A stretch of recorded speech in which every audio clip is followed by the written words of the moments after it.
Shut your mouth. You're not God or my father or my boss. My name is Towley. Towel. Y-E-Y. Hey, what's up? This is Nick Hexum from 311, and you're listening to the 311 as Fuck Puffy Cast.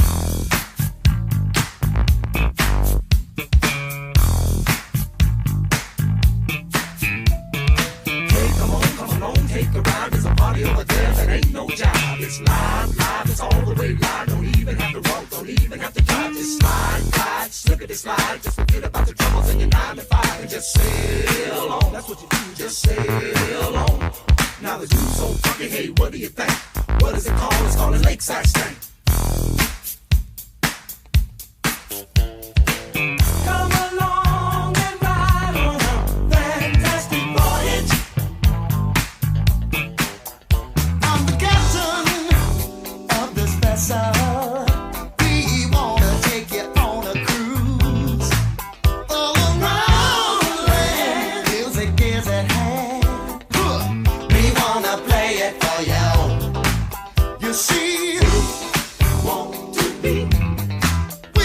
to be your crew of entertainers. Jam to the music, to the beat. Jam, yeah. Don't let nothing restrain you. We just want you to feel nothing but pleasure. Musical pleasure. Our music is very real. Really real. Truly a treasure. Musical treasure. Come along, pack your bags, get on up and jam, y'all. Come on and ride on the funk, y'all. Come along and ride on a fantastic voyage. We're the directors of this cruise ship, and you are under our command, yeah. What you should do is take a lesson too, so you can understand. You know we like to see people having a good time. Everybody happy. Do you wanna party? Hate the beat. That's what's stomping music. Keeps the people dancing. We just want you to feel. Just want you to feel. Pleasure. Musical pleasure. Want you to feel. It's a world of fantasy. It's a fantasy. Together. A pleasure. Musical pleasure. Come along.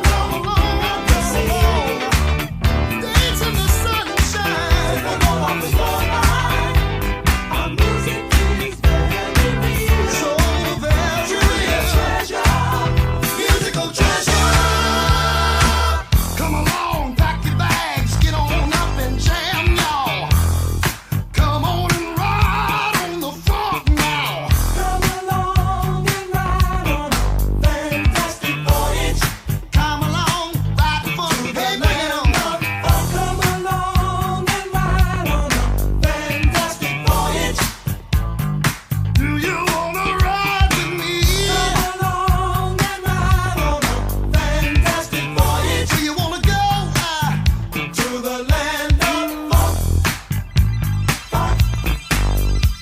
Funk.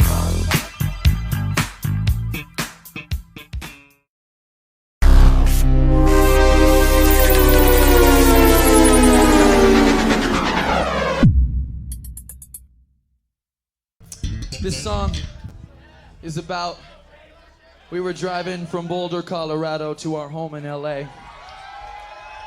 And we got pulled over by the Colorado troopers right while we were smoking a big fat bowl of hash. Just stinking like this shit. And they kept saying, well, if you got nothing to hide, then you wouldn't mind if we looked through your car, right? I said, fuck that.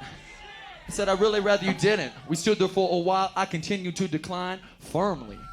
I didn't lose my mind. I didn't let him break me. He's just another human. Not a bit of shame in what we were doing that day. Couldn't make a stay. Had our shit together. It doesn't matter whether. Check it out. A one time bump your mind. In Many different people can afford to drop the funk. It's not a country club for people daddy talking junk. Many people would have it, others go out and grab it. Some trip over roofs and say, fuck it, I'm sunk. I put it in a limerick and kick the slick dick verbs. Hey, I'm the one who scores the herb. When we're on the road, Peanut rolls it up. Throw me a joint on stage, what's up? I will tell a cop that I know my fucking rights, and we can match wits all night. For real, he said if I had nothing to hide, then of course I wouldn't mind if he looked for a ride, man. No, I really didn't. And no, we don't have guns in it. Stood there for a while, I continued to decline. Worm, I didn't lose my mind. I didn't let him break me. He's just another human, not a bit ashamed. And what we were doing that day, the hands couldn't make a stay. Had our shit together, doesn't matter whether we sport the dreadlocks or the shaved head. If we ever take up from the dead, I said I better first we use some other remembers that we can keep an even deal about one face of music every minute.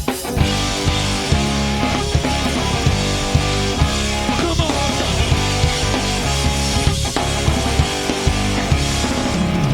Never could see my homie coming till he passed. Funky gets on my way all the day, I couldn't laugh. Oh, but now I'm chilling with it. The ass in my face, some of it chat like the unknown. No, he isn't. So I could be too.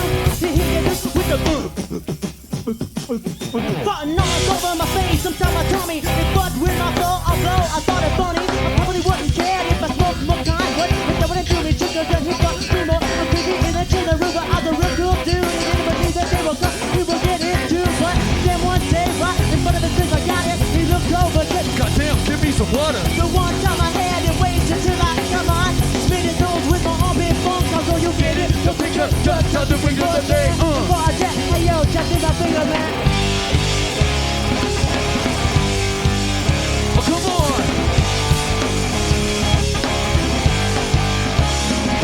I can see a lot of people who feel like I do. I can see a lot of people who feel like I don't. I go on, step lightly, even when I'm heavy, high jump. The slums open up for the heavy heart heat.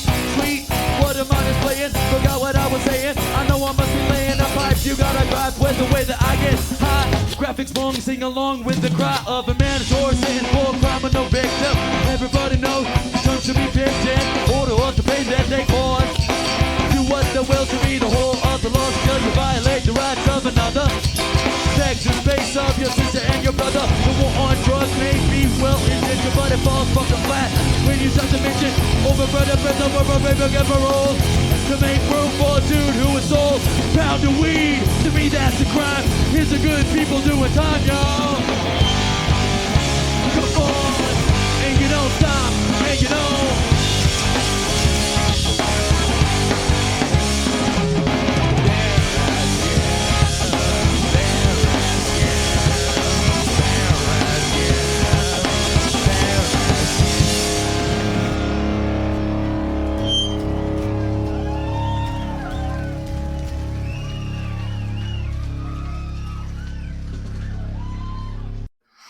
All right, it's the 311 as Fuck Puffycast. It's Josh, and this week I am very, very pleased to announce the return of the one and only William Karen Madden, a.k.a. Billy Bear, a.k.a. Reverse Bagel Boss, a.k.a. We all love Speakeasy too, Billy, geez, a.k.a. Hairless Sober Gritty, a.k.a. Billy. So welcome, Billy. Hey man, how's it going? That was quite the intro. Thanks for putting all that effort into it. Yep. That's I pretty much stopped after that. So I hope you've got enough for the rest of it. So. Well, it's funny. I had this big important meeting with my vice president today about like expanding my role at work, and I put 10 times more prep work into getting ready for this podcast than I did for that meeting this morning. Oh yeah, dude, I put more effort into the fucking intros to the podcast usually. So I got to ask though, the reverse bagel boss, does that mean I'm tall and not an arrogant prick? No, you're just short and happy. It's like Reverse Flash. It's Reverse Flash. You have all the same powers. Just you're just evil. Or Got it. For the record, I am taller than that guy. I'm very confident in that, and I'm not nearly as angry all the time, at least.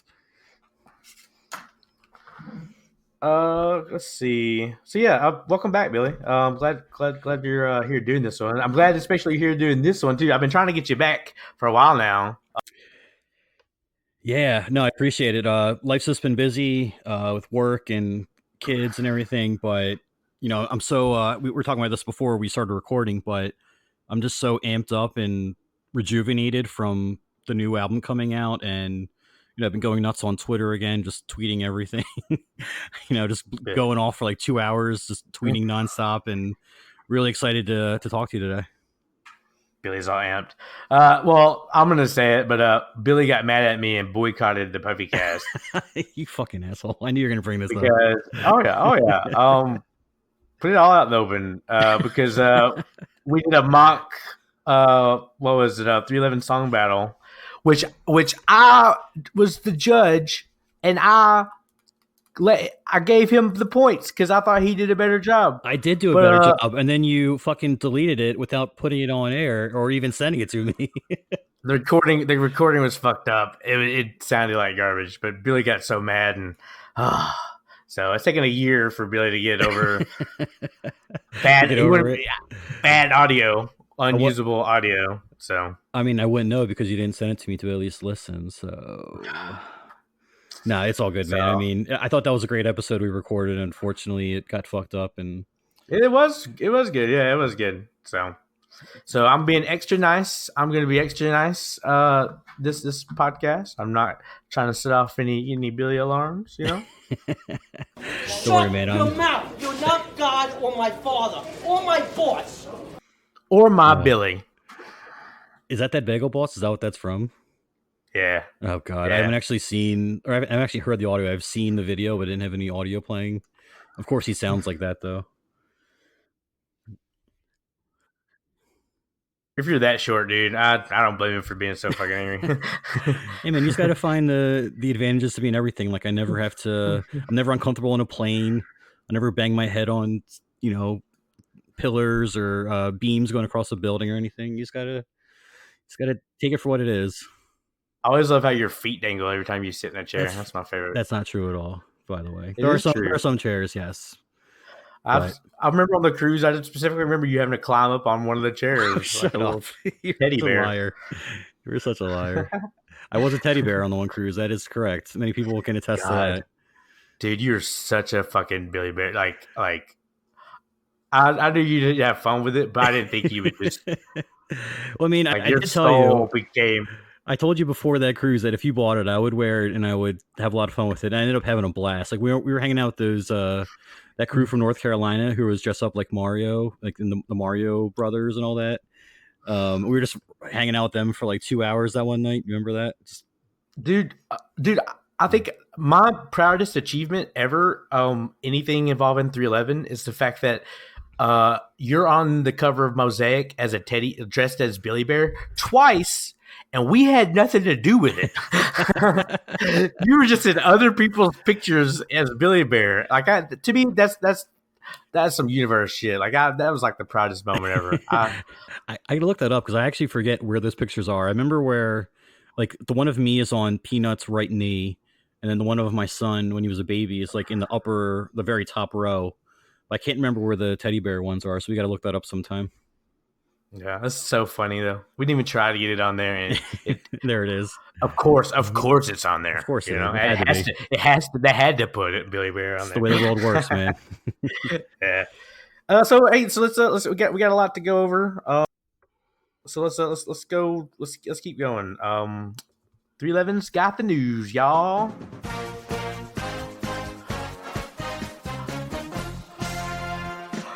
Ba-ba-ba-ba-ba.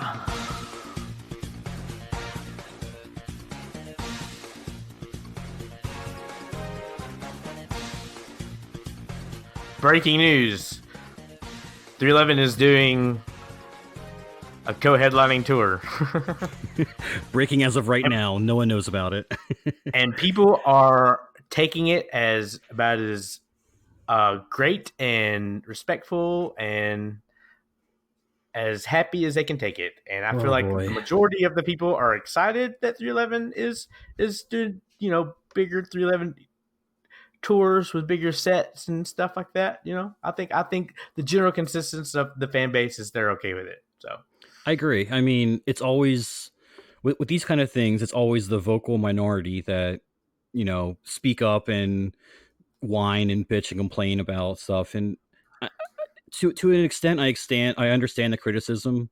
I think we all would prefer they play 23 song sets and Yeah. have an encore, but bitching directly to the band, that's not gonna that's not gonna change anything. I don't know what you hope to accomplish by being a fucking asshole like that on Twitter, And- literally talking right to them. And to be fair, to say there's not like all the criticism is unjust or wrong is absurd. I think there absolutely is some fair criticisms, and it's how you make those criticisms too, Absolutely, for sure, man. And Peanut, yeah, you're right. And Peanuts even said that himself. He replied to a tweet I had basically about a certain person whose name I won't mention.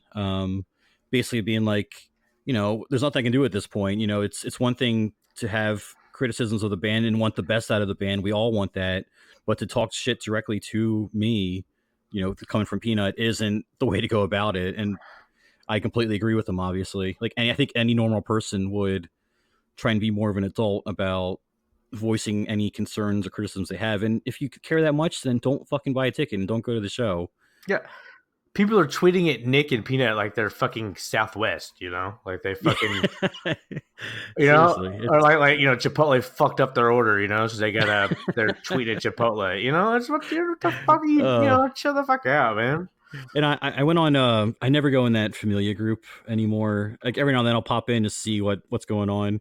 And the first thing I see is some guy. It was like 2 nights ago. So it was after the New Hampshire show, whenever that was. But he's like, they didn't play an encore. They always play an encore. What's going on? Like, why? And I'm like, oh my god, here we go. All the responses were gifs of like people putting their head in their hands and just like, oh, here we go again. And I mean, I understand, but like, I guess if you're not completely enraptured in what the band's doing, like some of us are. That would be news to you to not see a full show, but like they said from the beginning, it's a co-headline tour. They're not going to headline every show. I think Dirty Heads are headlining 7 or 8 or something. It's just how it's going to be, and that's been made known from the start. It's not like this is a surprise or trick they're pulling on people last minute. This is what I think is happening, and this is all pure speculation, but 311 Day, those screens are so fucking awesome. And I've been saying this for years that, 311's lights have always been good, but, I'm all about some trippy ass screens, Oh, totally, dude. I feel like 311 Day, last time the screens were such a big hit and they loved them so much that I feel like they bought these screens. I feel like, now they're having to, get the maximum return to do these type of summer tours now, if that makes sense, Yeah, I hear you for sure. And granted, I mean, I'll admit, I wish that the set lists were a little bit different and varied. They have so many songs in their catalog. It would be nice to see them mix it up a little bit. Play the hits, play Amber, play Down, play Beautiful Disaster every show. But like, I think they could mix it up a little bit. I would like to see at least the intro, the first song be different. So you're not expecting. One of my favorite things about going to a show is guessing what they're going to open with, and knowing it's going to be homebrew every time kind of takes a little bit of that fun out of it. You know what I mean? This reminds me of the Uplifted Tour 2008, where it was all the same set list. And that the same thing happened. That's the same reason that they're all the same set, is because you have certain visuals that go like with certain songs, or they can only have like so many program type stuff, So, Sure. Overall, though, man, I mean, I just saw them last Friday and I had a fucking blast. So seeing them live is like no other experience I have in the music world. So I would pay whatever amount to go see them whenever I can. It's just how it is. They've changed my life in so many ways that I feel like I owe it to them just to support them in any way I can, Shut your mouth. You're not God or my father or my boss.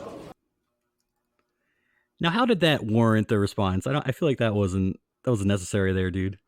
I don't know. It was too mushy for my taste.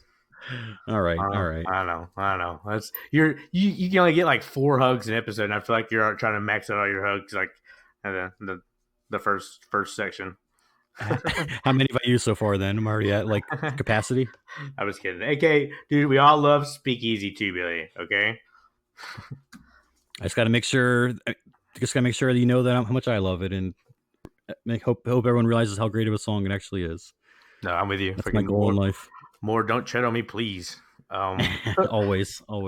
So I'm cool with the co-headlining tour. I want to talk a little bit about mine. I'm going to one show. It's in a couple days actually in Atlanta, but the venue sucks, dude. This isn't 311's fault, but the venue it's a shitty amphitheater, and the pit. It's called a pit, but it has seats and tables in the pit.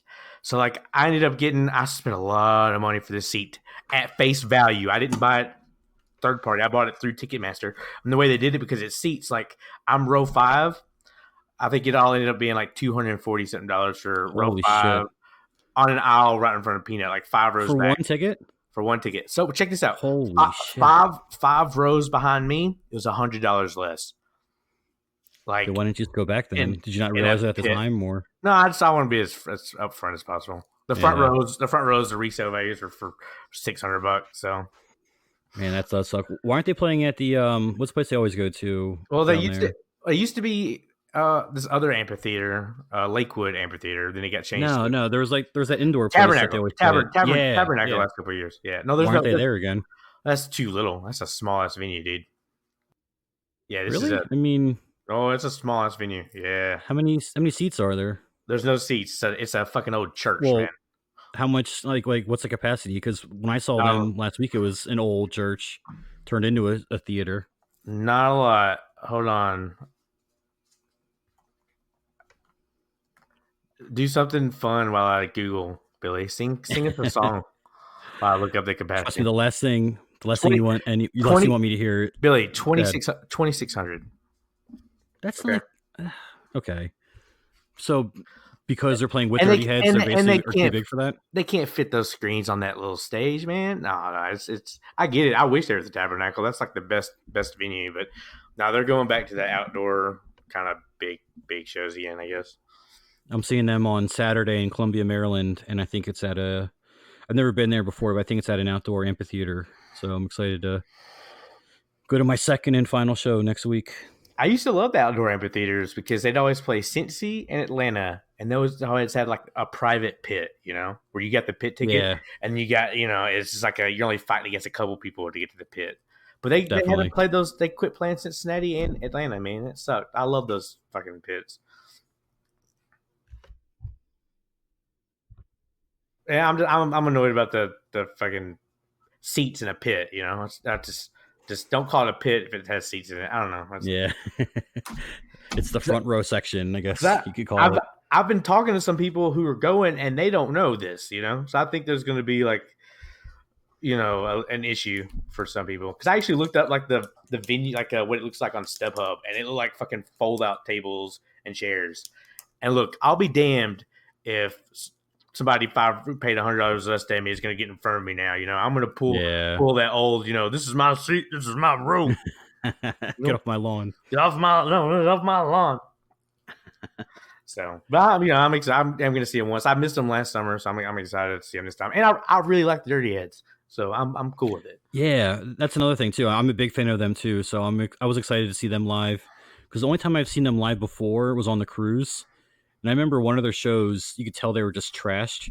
So like they were like forgetting lyrics and kind of like just they were up there having fun, obviously, but like they just weren't really performing. They were just kind of like going through the motions because they were just hammered. So when I saw them Friday, it was actually great to like see them really into it, and the song sounded great. And they have a cool stage setup too. They have like these 3 dudes on an elevated stage behind where the 2 main singers and the bass player are. And they put on a good show. I like the song. Spoiler alert, people. Billy's already spoiled the set list for the entire summer, and now he's spoiling Dirty Heads. I mean, they're going to end with Creatures for a while. Oh my god, Billy! And also in Avengers Endgame, you know what happened? No. So let's keep going. While we're all here, what finally reunited our true love and affection in the form of talk audio is 311 Voyager finally released. And me and Billy did not listen to the leaks. Absolutely not. No, you definitely did not send it to me. We did not right away. listen to leaks 4 weeks earlier, and That would be illegal. We were not gleeful as fuck over the leaks. We did not just stop what we were doing and just talk about the leaks nonstop. I literally did. I remember I was doing something for work, and as soon as you texted me the Dropbox with like the songs, I was like, oh, no more work getting done today. I'm listening to this the rest of the day. Oh yeah, the first thing I did was I ran home and I like uploaded to my iTunes so it synced to all my devices so I could immediately have it, you know. Yeah, so I did the same thing. And then I moved it to my Dropbox from the Dropboxes I found it out, trying to split the difference. You know, I try to. Between 311 day webcast of last year and Voyager leak, I think I shared it with a few hundred people. Oh wow, I didn't share it with anyone. I just kept it for myself, like a selfish person. But like, yeah. I sent the link to Peanut. Did you? Hey, Peanut, your songs are out. Did you hear? Check it out, man. Yet? Check it out. You're a pretty great bass solo in "Born to Live." Have you heard this one yet? No, I what was I gonna say? I listened like immediately, like constantly for a while. But we should say that I bought the album twice. You bought it 3 times plus a vinyl. God, I bought it 7 times, Billy. Yeah, so like I don't. Like I feel bad it gets leaked. I hate that this always happens. I think it's just the way it is. I still haven't gotten any of my pre-orders. So that's so crazy. Yeah. So I'm perfectly fine. I sleep like a baby at night thinking about it. You know. Is that because you ordered the vinyl? Is that why the pre-order hasn't come yet? Yeah. So like I initially ordered the first. When the tickets pre-sale was tied to the album pre-sale, I initially went for the litho vinyl CD combo. You know, I didn't go for autograph because I was like, I got too many autograph stuff, which is funny. And then Voyager was so awesome, I had to buy like a Voyager autograph CD of it. I was like, I need it. You know, I was like, I should have got that autograph litho. But so I didn't think I got the litho, but then I did get the vinyl. So I think that's the original vinyl. But then after they announced the cool swirl vinyls that were only going to be available pre-sale, I went and I bought, so awesome. I bought 2 more. I bought like a regular vinyl and I bought a vinyl litho for another litho, you know. So I didn't, none of them, not even a lithograph. Yeah, not even a complimentary lithograph. Instead, I got like an angsty email telling me to quit talking about it. Because I mean, my pre-order came, but I didn't get the vinyl. I just got the lithograph and the CD. And then later, when they announced those comic books, I'm like, well, I gotta have the comic book, obviously. So I pre-ordered it again, and you couldn't get just the comic book. You had to like get a shirt or another CD. So I bought the comic book and the CD. And I wish I had gotten a shirt too, because I saw someone wearing the shirt at the show, and I was like, fuck, I need to get this shirt now. So I'll probably buy it at some point as well. I'm wearing the shirt right now. Nice. Yeah. I'm wearing my my 311 joint shirt where the logo's in the shape of joints. That's offensive. You're offensive. Oh, thanks. Okay, so 311 Voyager. Okay, so this is a funny behind the scenes story. Me and Billy on the outside is very, respectful, very low key about the leak and everything. Even like he said, he didn't even share it with anybody. What an asshole! I felt bad. I texted him. I was like, Billy would like check people's receipts before he'd send it to him. I could see him doing something like that. By that point, everyone had it anyway, so who was I even going to send it to? But so this is so funny. I'd say after an hour, by the time it broke, Billy like texts me. He's like, I don't know if you should be just tweeting so much about the album. I was like, man, I'm not tagging anybody. It's fine. It's just my personal thoughts, I know. I just felt weird being so open about it that we had it like 3 weeks before it's supposed to come out. And I know that they know we paid for it, but then everyone's going to be asking you, well, how can I get it? Send me a link, blah, blah, blah. And I don't know. Fuck that. Well, yeah, and everybody did that, but they did it in DMs, so that's smart of their part. Well, sure, but then it's annoying too. But also, I didn't go out of my way to tag the band. I didn't tag the band once, saying, "Oh, I'm listening to the leak." Or Yeah, but you know, the I'm not doing band, anything Peanut, like and that. Nick all follow you, just like they follow me. So it's like, I don't know if they're gonna see it. It's not that big a deal. But I'm not going out of my way. I'm not going out of my way to tag Sure, them. sure. You know, I'm just living my life. If they happen to see me living my life, you know, so And I don't think I so actually be went on it. Facebook when this happened too, and I think a lot of people were making like a social status kind of thing. They were like, at first, people were like, "Oh, I got the album," and like trying to act like they were the 311 is for having the album before everyone else. Like that kind of shit was going on. I'm just like, ah, I hate this so much. But you weren't like that at all. That's not how you were. I hate the delete status of it because I shared it with it. I'll share it with everybody. I don't give a shit. Sure, and you're not doing it for like popularity purposes. And also, I hate the pretentiousness of not doing it. Like I get it, I get not doing it of it, but just like, just talking down to people who did like listen to the leak or something. I don't know. It's whatever. Yeah, I'm with you on that too. I wasn't at that level. I wasn't talking down to you for having it because I was listening to it myself, obviously. But I just it's just not me to put it out that I had it beforehand. I don't know. That's why when it came out, 2 Fridays ago or whenever it was, I just went nuts on Twitter. Like I had all these tweets saved and all these things I typed in on my thoughts and stuff, and like ready to just fire out that day. Just to like finally felt comfortable talking about it more openly. The only thing that did suck about it is because the album got pushed back 2 weeks. Like it leaked the normal amount of time, like it would have normally leaked like a week out. You're right. Because it got pushed back, it was like 4 weeks out. You know, which kind of. Do we even know why it got pushed back?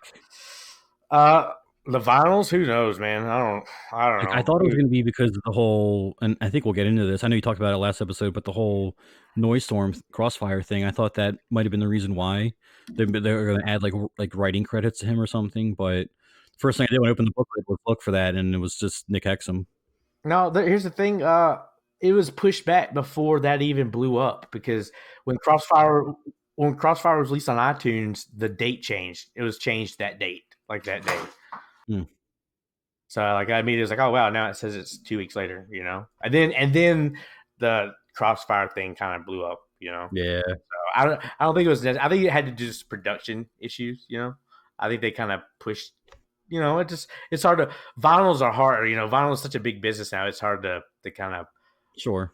Yeah, that makes sense. To meet a date and everything like that. So it's all digital anyway. It's like released digital, man. That's all I care about. Yeah, for sure. It is nice having like the physical copy though. The only band I will buy every CD for is 311, so it's nice to have that at least. Yeah, and the last few CDs they've actually made them nice. I kind of like this. That's so cool. I mean, I think like this album cover is so cool, and like Mosaic, obviously with all the pictures of us in there, and Stereolithics was really cool too. Like they've really been outdoing themselves these last few albums. Yeah. So okay, last thing before we go on to the Voyager, before we talk about Voyager, more about the vinyl delays. You know, it's so funny. I think the email is snarky, but it's just funny how they went from just kind of it's manufactured happened. They're going to be delayed. We're going to get them out to you as soon as possible. You know, that kind of conciliatory. We're sorry this happened. Blah blah blah. So you could tell that people started ignoring the shit out of them because they were like, look, we never said they were going to be released on the same date, so you can't hold us to any type of.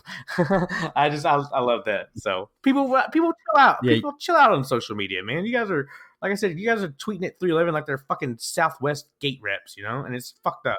Well, that's just the world we live in today, dude. There's something that everyone's outraged over all the time. People can't just chill out and enjoy things. They just gonna be mad about something, and this is like the latest outrage for some fans to get mad about. So one more thing I wanted to mention about the vinyl delays. You know, it's only a month. That's not too bad. It just sucked because all my orders got delayed, and I get that the logistics of you're trying to send out and track double the amount of orders now. It's better just to hold it. But part of me, what I'm worried about is running out of like lithos, you know, like sending them all out of the front end and all the ones you're holding them for, you don't have any copies for. The only reason I mention that is because Nine Inch Nails went through a pre-order stage where they fired their pre-order people 3 times. They went to 3 different pre-order people in a year because they could. It was winning an album. It was a re-release of prior vinyls, They just couldn't handle the traffic, the logistics of it. It took a year and a half before the day I paid for the pre-order to when I actually received it. And it transferred. I had to transfer like my login information like 2-3 times to different sites. So I mean, pre-order is just garbage, you know. So it is what it is. I'm excited about the swirly copies. I can wait another month. I got the album 4 weeks earlier. I can wait for a swirly vinyl. So it is what it is. So it is what it is. I just wanted to mention that in perspective. People don't have perspective about anything. God damn it! That's one thing people lack with 311 is fucking perspective. It's they still live in the days where tickets are $25, and it just this is crazy. Nope, nobody fucks with the reverse bagel boss. I'm gonna really hate it if you keep calling me that. I may actually flip out the way he does. I like sober Gritty. You're like Gritty if he shaved his hair and got a corporate job. That was a good one too. It's the sober Gritty. I don't have red hair though, thankfully, and I actually am growing my beard out, so I don't know. It doesn't quite work. It's good effort though. You do have the googly eyes, so. I the first one too was like William Karen Madden or whatever. Like, where'd the Karen come from? Okay, so let's get to this to what everybody's been waiting for. Next section is called Bill and Josh's Fantastic Voyager Discussion. I like it. Oh, God. I forgot about that soundbite. Bringing back so many horrible memories now. So we're gonna talk Voyager, and there's a lot to talk about. It's a really good album. First thing I want to say about Voyager is I hate that they release songs before the album comes out, especially 4 to 5 songs, because then when the album comes out, I kind of just listen to all the other songs, and it just I don't know. It takes a while before my equilibrium. I don't know. It fucks up my listening feng shui, I guess. I don't know. Dude, I completely agree. That's a great point. I mean, I listen to Good Feeling and Don't You Worry and Crossfire a ton. And even What the I still play all the time because I fucking love that song. But the other ones, even though I liked them, I found myself skipping right to track 3 just because Crossfire and Don't You Worry were the first 2. And I heard them so many times before the album actually came out. Exactly. Yeah, I know. I hate that. I mean, I get like 1 or 2, but God, they released 2 singles at the same time. And they actually went back and changed one of the singles they released. And I don't know. I get it. I get it. You're trying to build up hype and everything. I get that. It's a marketing technique. But to me, it's weird on the album. And Good Feeling. We'll talk about this when we get to it. But Good Feeling sounds better on the album, like in the album, than it as a single. I don't know. It's you mean like mixed in with the other tracks? It like just sounds better, or how it kind of flows in the album. It just kind of makes sense. I don't know. It's a better song as that than listen to it in the album versus listen to it as a single. If that makes sense. Sure. But I just another thing I want to say about Voyager, and this is a big one, and we've had months to think about it because we're terrible people and listen to the leaks. But I kind of think Voyager as a whole is better than Mosaic. But I want to say a couple things about that, meaning that I think Mosaic has a couple songs that are better than any song that's on Voyager.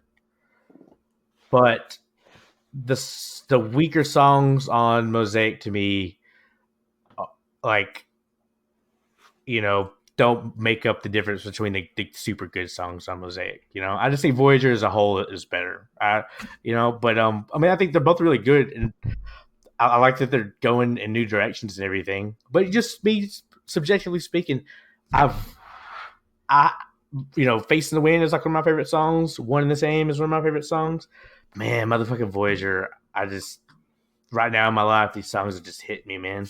I love it. I needed it. That's a great point. Like, just the time, I feel like this band has this unique ability to hit you with a song that'll, affect how you're feeling and really change the course of how your mood's been. I know we have a friend, Maddie K, who kind of told us in the text that that's how Better Space did for him. Like he said, that song just like changed his outlook on stuff. You know, if he was feeling down, that really picked him back up. It's kind of like how when Sound System came out back when I was in high school, you know, I was like in a, you know, down point of my life, whatever, like you're a teenager, this is how it is. But that album like really like brought me back to life in a weird way. Like, I don't know. It's kind of like, I think it's kind of what you're saying with this, right? You just stopping around in your Jinkos listening to Sound System. Yeah. In my, I'm trying to think of some other shit I probably would have worn back then. I probably just had baggy 311 ringer t-shirts or something. Yeah, I mean, 311 just has this weird thing to just kind of hit. Mosaic, I needed it when I needed it. But Voyager, man, I really needed this one. Well, it's what sucks too is you know, as soon as a new album comes out, the previous album kind of gets put on the shelf, you know. And yeah, like I said, there's I said Face the Wind, One the Same, fucking Too Late. You know, I hate, you know, there's some strong fucking songs on Mosaic, but I mean, there's also like I can't stand fucking Syntax Error. It's to me that's one of the fact that Syntax Error made a 311 album and fucking Sun Come Through didn't make like a fucking cut. I guess it's just I can't. To me, Syntax Error just disqualifies. That's just me. I know people fucking love that song. I think it's fun. It's a short little fun song. It definitely would have been a B-side if they were actually still doing that, but they decided to just put everything on the album, which I'm okay with, rather than waiting later to hear it. I feel like Charge It Up is what is like Syntax Error, but trying, you know? Yeah, you can't even compare the two because Charge It Up is so musically, like it's a Chad Sexton song, and it's so musically insane that I actually forget who wrote Syntax Error, but you can't compare the two. Charge It Up is on a whole nother level. Dude, Chad's songs are strong on this fucking They're really album. good. I wrote down the four that he wrote. It was Dream State, Better Space, Rolling Through, and Charge It Up. And they're four like the best, you know, riff heavy songs on the entire album. One thing I wanted to say though, before we get into each song, is something I don't really talk about this that much publicly, but I have a lot of like mental shit going on. Like I suffer from anxiety and I get down easily on stuff, and you're a little slow. Like we know, we're aware. We're just a little bit, aware. Yeah. And you know, the more you say that, the more I'm going to start crying on now. But like, you know, I deal with. We love you. You give the best hugs, Billy. I do. You give the best hugs, Billy. I'm warm and cuddly. In case you see me, I just want you when you come up and hug me, no matter who you are. Billy Karen, you're the best hugger. Okay. But yeah, like, and I actually counted as I was going through and listening to this, getting ready for this, was I think there's 7 songs and maybe 8 if you count Better Space that all kind of touch on or deal with some kind of like mental health or anxiety issue, which is insane. Like over half the album, like it's like the overall theme, I want to say. Maybe that's where they got the title from. You know, the voyage from being down in a dark place to kind of like opening up your eyes and like going out and experiencing things more. Like I don't know how to really describe it that well, but it's amazing how it just hits in so many different songs. How throughout the entire album it's like a theme of the whole CD. You know. Also, kind of the way they. I don't know if we actually did the count of it, but the way they kind of tie in other 311 songs to this thing and kind of weave it to kind of bring it all together, you know. Oh, I counted that too. Yeah, I got a list of that as well. I've got something I think that I found that you probably didn't find that I want to talk about that I'm excited about. You want to wait till we get to that song or talk about it now? Yeah, no, we'll wait till we get to it. But right. It's like I agree with you. It's I needed it. I'm actually in a good spot in my life. A couple years ago, like my old job, man, was killing me. Fucking, it was just the worst, man. Fucking the worst. Like, so when I got back from 311 Day, and I was so that high from 311 Day, and as soon as I walked into the building, like they just started giving me shit. I was like, I'm done. I quit. Fucking, where do I sign? You're not. This high is, you know, this happiness is too good to have to deal with your fucking shit. You're not going to bring me down. And the job I ended up getting, you know, immediately after has been the exact opposite. And, you know, it's just life could be better, you know. And I that energy of 311, you know, is what kind of, you know, pushes me forward. You know, it's like fuck, I don't have to deal with it. Fuck your negativity. I don't have to deal with it. You know, Well said. You know, it's ridiculous, and I think that's what this album kind of says is it's like, man, shit's kind of going fucking crazy. Here's the stuff. The real shit, fucking. I guess what it's saying is the real shit is just try to find the best in it, and a lot of the shit is just all in your head. Usually, you know. Yeah, you're absolutely just trying to fight yourself. Usually. That's a great way to put it. And a lot of the songs, like "Don't You Worry" and "Dodging Raindrops," like cover that. Like the entire song is basically about that mentality right there. Before we get into each track, can I just give you a couple overall thoughts that I had that I just jotted down? I'll try and get through them quickly. Yes, but try to do it in a southern like debutante accent. Well, I can't. I would just laugh too much immediately.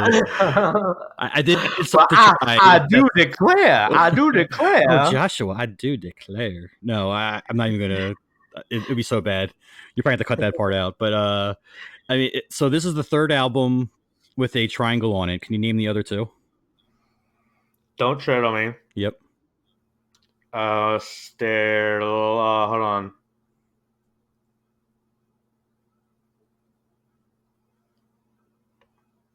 No cheating. No cheating. I'm not. It's not From Chaos, is it? It's more recent. Stereolithic? Nope. It had like two lines through it. What is it? Universal Pulse. Remember there was like the triangle with like the lion and all that cool shit on there? Well. It's good effort.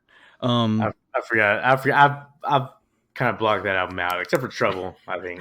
I like that album a lot. It's short, but it's good. One thing about the other thoughts I had was I don't really like the track list order. Wait a minute. You can't just bring up a fucking triangle conspiracy and then you just fucking move on from it. What the fuck were the triangles about? I don't know, man. I am curious about that because now this is 3 times and 3 of their last 5 albums, if I'm counting correctly. Well, maybe 3 of the last 6. Dude, if you look at Voyager, there's 3 triangles all pointing up together on it. I know. There's something going on with it. And this is how fucking weird shit happens. You can't just be throwing out triangle conspiracies, Billy. There's some Illuminati shit going on, man. Hashtag triangle conspiracies. Investigate 311. I think it's time that we investigate. Dude, I fucking hated trigonometry. So, like, I was really good at math. But once I got to triangles, I was like, "You guys are fuck you, fuck this. This is dumb. Fuck your triangles. I'm out. Fuck your triangles. Yeah, I'm out. I'm out with your dumb fucking triangles. I'm never gonna see a triangle outside of fucking this class again. You know, fuck your true. That's a good point. Triangle. Whatever need. But yeah, maybe if I was good in trigonometry, I'd know what the secret triangle 311 code is. But I do not. Real quick, I'll get through these quickly. The other thing is, I don't really. How many circles are on all that? I have no idea. Probably a ton on Uplifter. All those little circles and the weird tree looking thing they have on there. I'm so excited that you wrote down the triangle fucking thing, and that was your first fucking point. God, I love that. Something I noticed as I was prepping for this show, man. I'm excited. I'm excited to find what else you noticed. Let's keep going. So there's no essay only songs, which I think is a bummer, and I think the last one that we had was Getting Through to Her from Don't Tread on Me.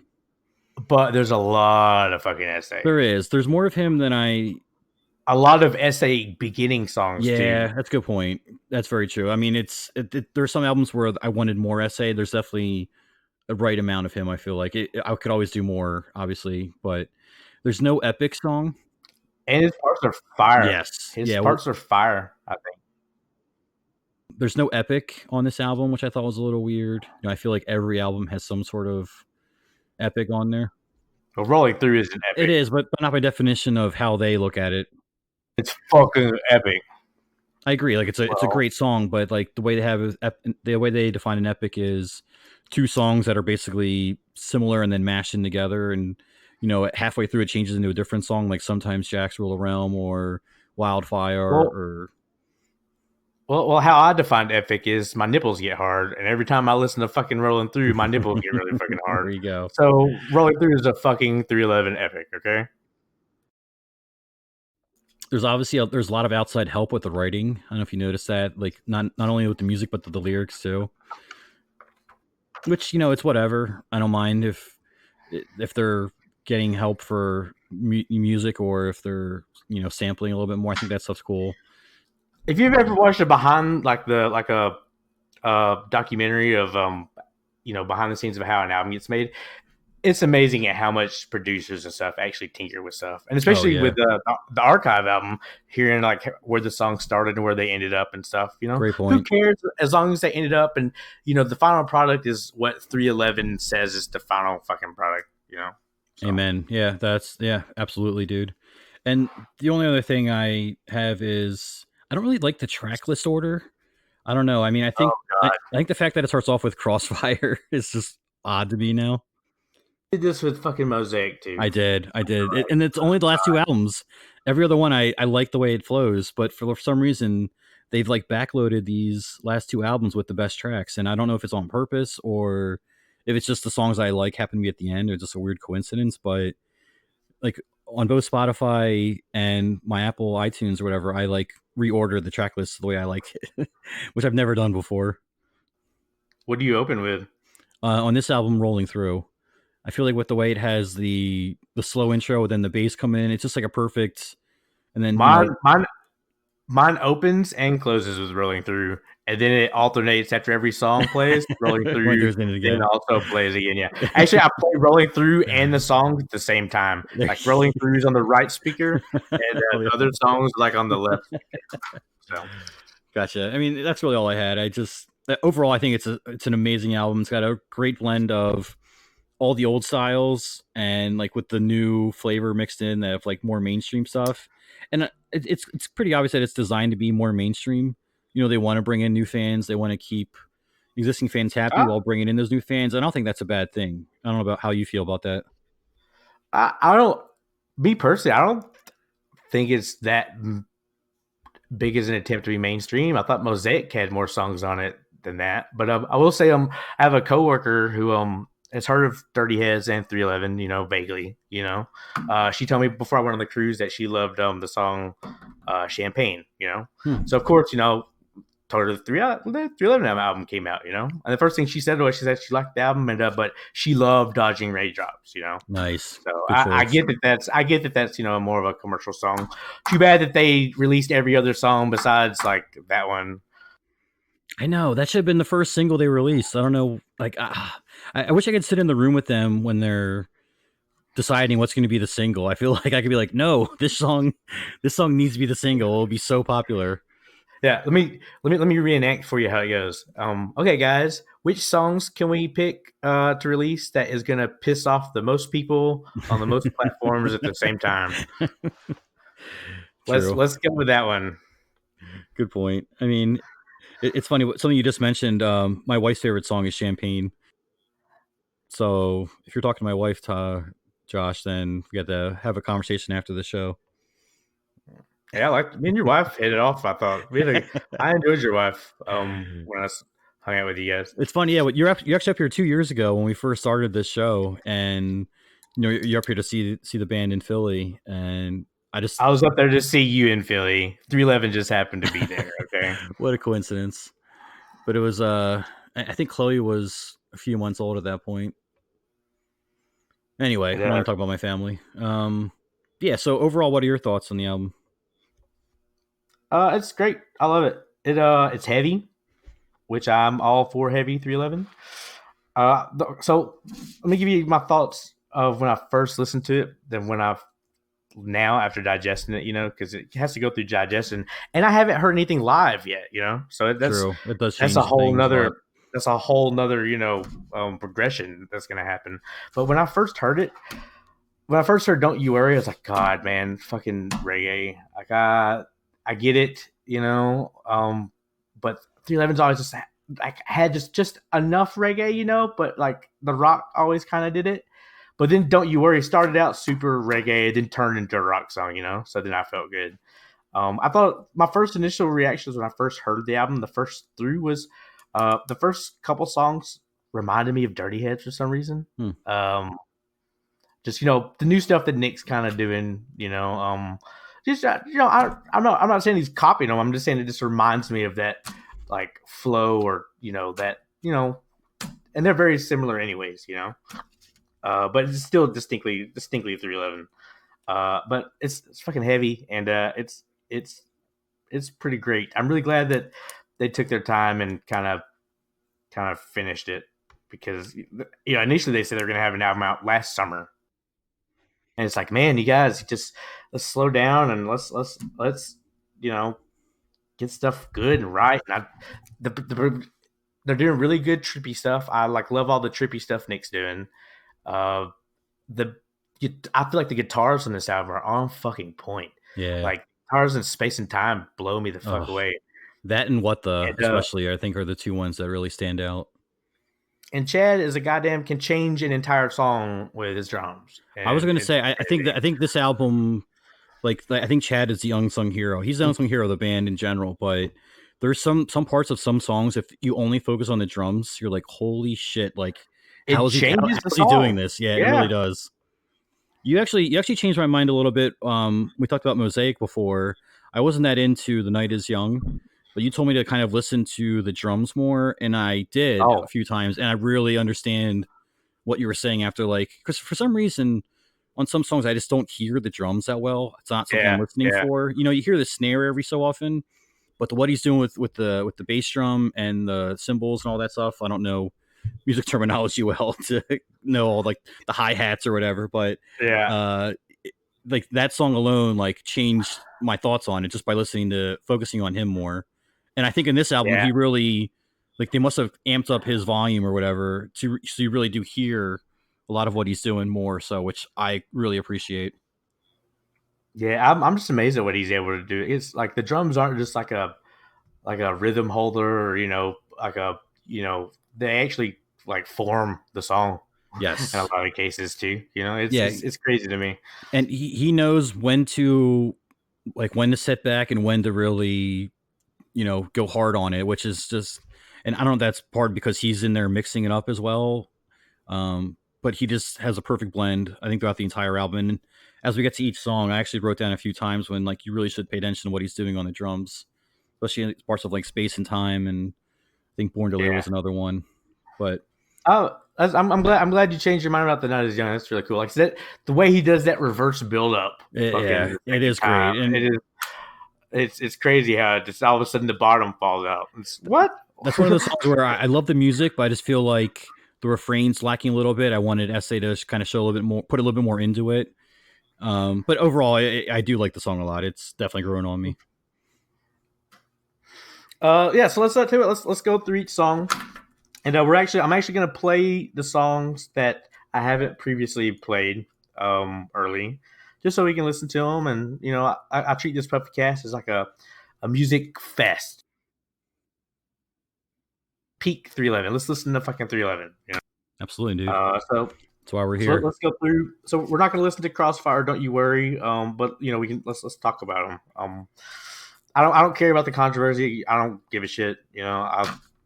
It's no harm, no foul. 311 immediately did the right thing, and it's this day and age where everybody immediately does the wrong thing. And 311's like, whatever, we did the right. Even Nick even mentioned it in an interview. He goes, "Yep, we fucked up, so we fixed it." They made a new friend out of it. So yeah, I agree, and I think Noidstorm was cool as fuck about the whole thing. He could have been way worse about it, but they worked it out. And I'm kind of in the middle with you. I don't hate it. I don't love it. I'm in the middle where it's not going to affect my thoughts of the band moving forward at all. I was a little disappointed about the whole thing.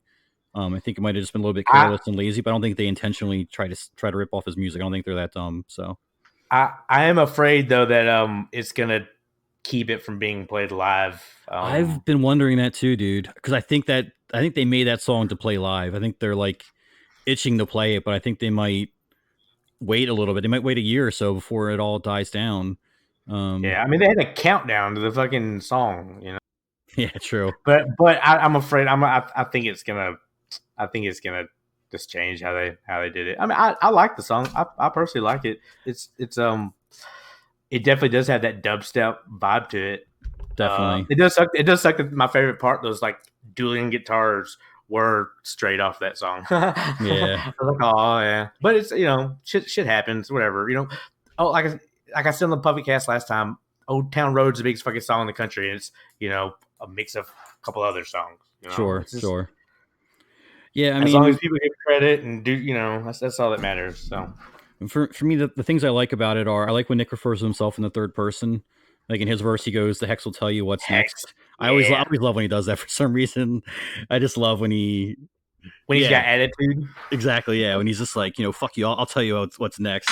The guitar riff, the first guitar riff is awesome. I love the chunky guitar riff. It's so good. I think it's much better than the second one, which is like in double time. I wish they just did that chunky version the first time instead of going faster with it, but that's just me. Do you think Nick Hexum really does know that my password is I heart Nick's abs? That's mine too. Like with Shit, he knows both of ours. But with the heart emoji, like I use the emoji, obviously. I'm not, I'm trying to be smart with it. Mine is Nick Hexum avocado. And I think it's one of S.A.'s best parts. I think he actually has a couple better verses later in the album, but I love his line where he says, I'll gift you a ship to sail you out of these waters and lead you to fish. And how he ends that whole verse with the laser beam. I think that just sounds so cool. Man, Nick and S.A. both are, if anybody's saying they're slowing down, man, I really needed the lyrics book. Even though I had the album for weeks, man, I needed the lyrics book for a lot of S.A. stuff. He's just spitting, man. It's crazy. Even Nick gets like pretty crazy and rolling through. Absolutely. Yeah. And there's a couple of points later on where I thought they say one thing and then I got the lyrics, so they say something completely different. So I wrote down what I thought they had said before. It's kind of funny to, like when you get lyrics wrong for a while. One thing I hate about this song though is triangles. It's a certain lyric. Not that. There's a line that Nick has in his verse where he goes, "Freak the freckles off your face." I'm just like you couldn't have changed that up somehow. Like it had to be "freak the freckles off your face." You couldn't have said like anything else or like "fuck the something off your face." Like, I don't know. It just seems like such a weird line. It doesn't make any sense to me. I don't know. Do you agree with that? Or like, I think it's one of the corniest lines I've ever written, to be honest. Like, do you think how many more Fire songs do you think 311 is going to be able to? That's a good point. To pull out. I'm trying to think. Like, I mean, they have Fire, Water, Crossfire, Wildfire. Battery Fire is going to be on the next album. Battery Fire, yeah. So let's go to next up. Don't You Worry, which is this. Why do you think? So they like released Don't You Worry without the intro, and then just randomly released it with the new intro. Yeah, it was really weird because you actually told me about the new intro because I had it on Spotify because the digital download wasn't coming for whatever reason, and you told me you had it on Apple Music. So actually, now that I think about it, I actually bought the album 3 times because I bought the Apple Music version as well. Yeah, because I just wanted to hear that intro. Yeah, you definitely wrote me into that $10. I even tried to refund it after the fact, and it was too late. I was like, I forgot I pre-ordered it, and then then we got the leak, and I just, oh man, I don't care. It was $10, like whatever. I just clicked it without even thinking about it. But when I heard the new intro, I was like, oh my god, like this makes it so much more dramatic, and like the build-up is so much more epic than. It almost felt like incomplete when they first released it, and like this is how it should have been all along. And the mix is really bad at the beginning too, if you remember. Like when the reggae part comes in, it felt very low in volume. I mean, I'd like turn my volume up every time. So when they finally had the main version out, it sounded even volume, which was nice then to like worry about it anymore. It's just weird to release songs and. It's weird with this whole new single world we live in where streaming music and stuff. I mean, they gotta do it, but like I said, it's an amazing song. I love this song. I think its lyrics it's powerful, man. It's a good pick me up song, and I kind of like needed some of the lyrics, but because they released it early, I kind of it doesn't end up on like one of my top lists on the song. You played it out already. You played it so many times. Yeah. I hear you. I mean, I like the song too. I think the music's great. I wish the lyrics didn't repeat so much. They do sing it under different music every time, which is cool. But I wish they kind I'm of. glad the reggae. I'm glad the reggae turns into rock because I was really worried. As soon as I heard that beginning, I was like, oh man, just it all sounds too much the same to me. But fucking 311, I'm so grateful that they're fucking still making rock and roll. And Yeah. they even turned it. They even tricked me on it because I was like, at the ending, it's fucking one of the best endings on the It's fucking really cool. songs. Yeah. The ending is very chill. It's a really cool guitar. It's really cool Tim solo before it gets to that point too. Like it's got a great solo, probably the best solo on the album actually. Yeah, I know people like to say they can tell the difference between all the producers and all this shit, but who cares? The lyrics have been all on point. The music has been fucking crazy on point. Like, I don't know, man. Everybody is just shining on this album. Yes, absolutely. And I think in this song, the guitar music is just awesome throughout. There's a couple auto tune sections, like at the beginning when he has a little bit of a slow section before the guitar really kicks in. And it kind of reminds me of Weightless, how they just repeat the same things over and over again. But at the same time, I still like the song a lot. And I saw this one live. Weightless. And Weightless. kind of to your point a minute ago, how you haven't seen these songs live yet. I mean, they played "Don't You Worry" in Philly last week, and it sounds awesome live. It sounds really good, and I like looking at them when they're playing these songs for the first time. And Peanut was going nuts. You know, Tim and Nick were obviously going nuts with their guitars, and Essie doesn't have much to do in this song. He does kind of background vocals, but it sounded really good live. I'm excited. Honestly, the only complaints people should be having about the set list is they should be playing like Voyager all the way through. You know, I want to hear all these songs. I hope they're going to play more from it at some point. Like, I'd love to see. I feel like they're going to drop something in Atlanta. I feel like they're still holding out to drop some stuff. I hope so, man. So let's keep going. This next song was the first one that I had like a emotional impact to listening to the album because the lyrics are really good. I'm a big fan of like contrast of like lyrics and music, you know, like negative lyrics and positive music and back and forth. And man, this song goes through some changes and it's basically Too Late 2.0, you know? Oh yeah, for sure. But it's great. And like I said, I'm glad that they took all the good parts of Too Late and, you know, decided to keep.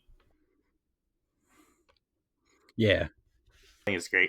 Because Stainless, you look at it and you're like, Stainless, it just has that connotation of clean, you know? But the whole point of the song is like, no, you're not stainless. Yeah. You'll never be stainless. You know, it's I love it. I don't know. I love that. I remember when you texted me the leak or whatever, like the first thing you said was, holy shit, Stainless was like the first thing you said. Stainless, it's a strange word. I don't really understand what the word means, but I do like the song a lot, and I think it's better than Too Late. It means without stain, Billy. I understand that. Yes, I get it. But like, there is less stain than if there was stain. Right. Exactly. You did it. You did it. Yay! Billy, you did it. I learned something new today. So proud of you. I love S.A.'s delivery in this song. I think his raps are much better than they are in Too Late.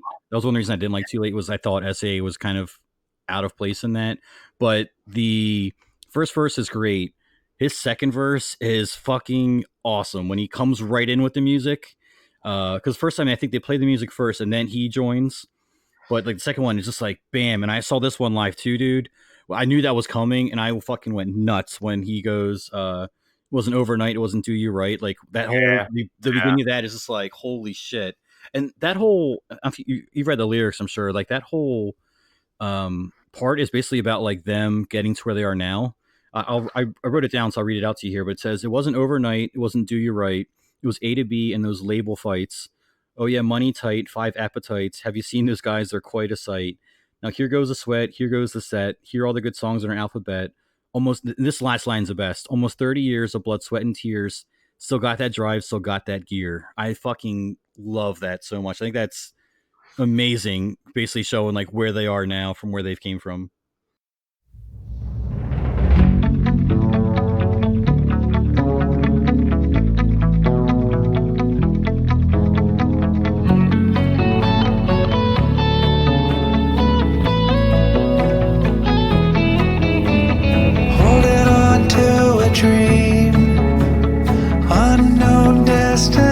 station. Feels like 1,000 miles to another station. Whoa, far beyond the prying eyes and neon sky. The answers quickly multiply, and ideas begin to fly.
Not for the faint of heart, it will not be painless.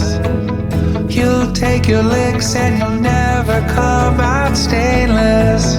Whoa, outlandish dreams can come to pass. It happens so fast. There's no end to what you can achieve, but first you gotta believe.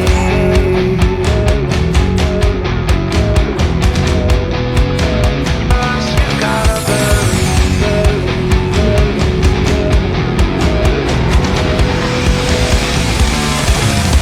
It wasn't overnight, it wasn't DUI, it was A to B, and those label fights where you have money tied, fight advertised, and you see those guys that acquire side now. Ego the sweat, ego the set, you all the sons are not alphabet. Almost 30 years of blood, sweat, and tears, still got the drive, still got that gear. Sure, how discouraged you are will be heard. It doesn't matter what they will say. The naysayers will do what they do until thine own self be true. This is what we came to say. The forces that be on our side. The truth is something you can't hide. Give us what we came for.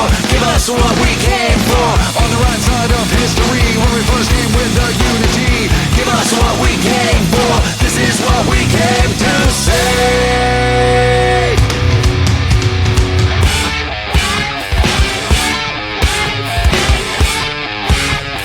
It's what we came for. It's what we came for.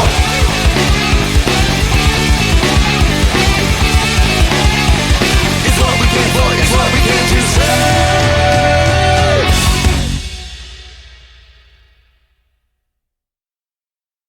I like the way that that first verse sounds, but I think his second verse is even better. And Nick comes in right afterwards too with some great lyrics as well, talking about how like the naysayers will do what they do. Something about like to your own self be true, I think is how the next part goes. The ending is interesting. It kind of feels out of place, but it's growing on me. Like Fuck you. it was Fuck jarring you. at first. Like it doesn't fit in well, but I think when I saw it live, the crowd was really into it and responded well to it, and now I do like it. It's one of those things I had to see live before I really understood it. It's very unique for them. Give us what we came for. The vinyls are what we came for.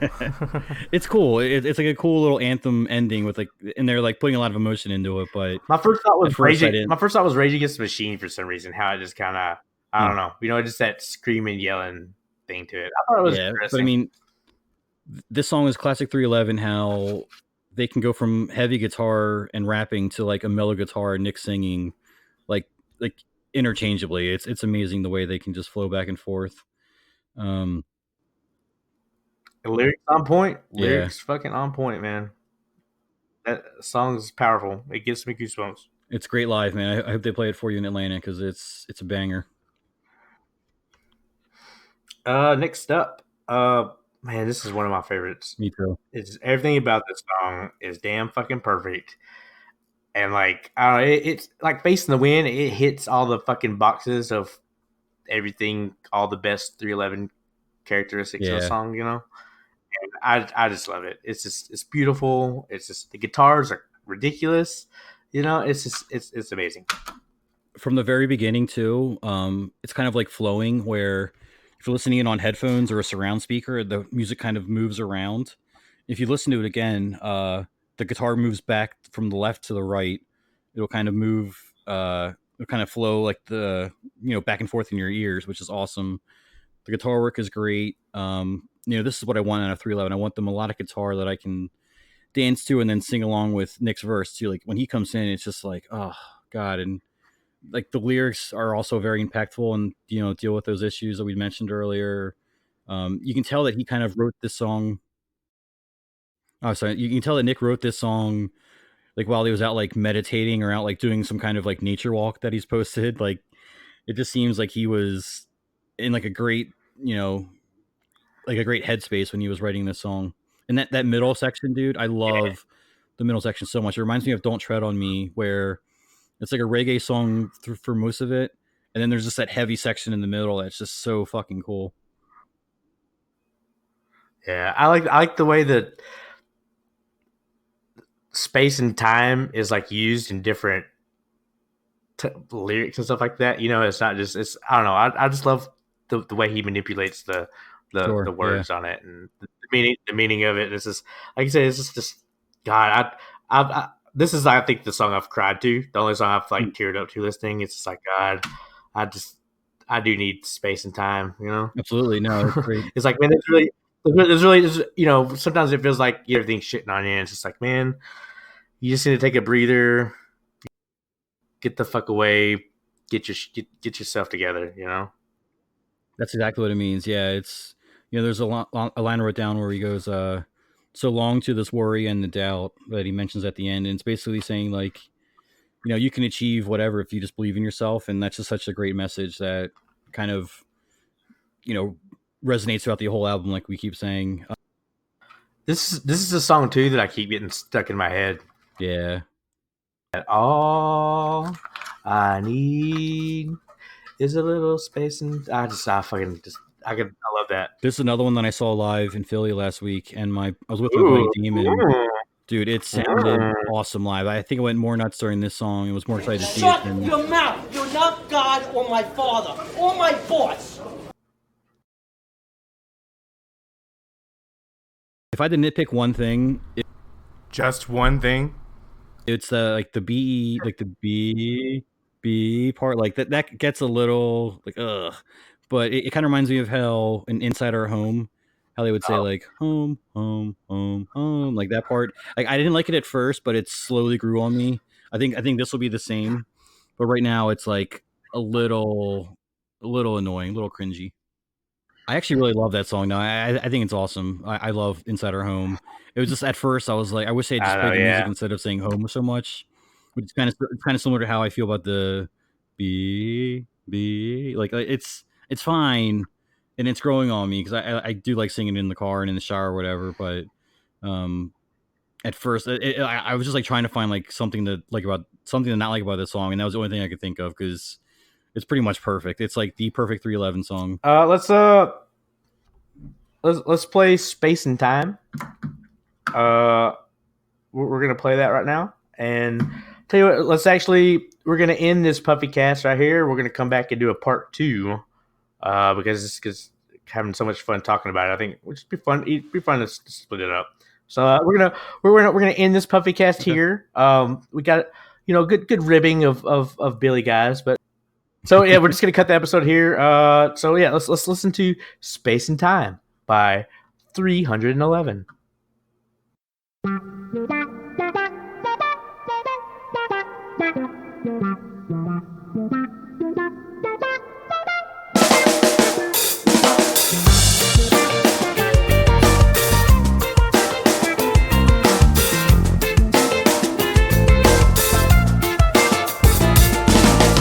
Wrap my head around something you said I didn't know. Made up my mind over a flow.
space, so I'll be taking my time.